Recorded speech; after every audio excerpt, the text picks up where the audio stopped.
How to download Chase Bank statements. Hey everyone, welcome back to another tutorial video. In today's video, I'll show you how you can download the statements of your Chase Bank account.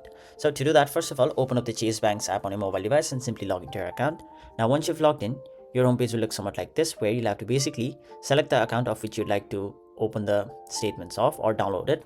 So in my case, I'll simply choose my Chase checking account. Now once you've done that, you will be basically provided with all of these different options right over here, such as account details, recent transactions, statements, debit card, and account services.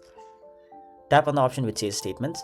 After that, you can choose a statement period right over here, such as the last 30 days, the last 60 days, the last 90 days, last 12 months, year to date, or a custom range. So let's say you want a really specific statement from, let's say, April of 2024 to May of 2024. So you can basically set it as custom range, and then once you've done that, you will be provided with three different options, such as view statement, download, or share. So if you want to download the statements, you can tap on the second option and then it will be downloaded to your phone. So that is basically how you download the Chase Bank statements. That is it for this video. Thank you so much for watching.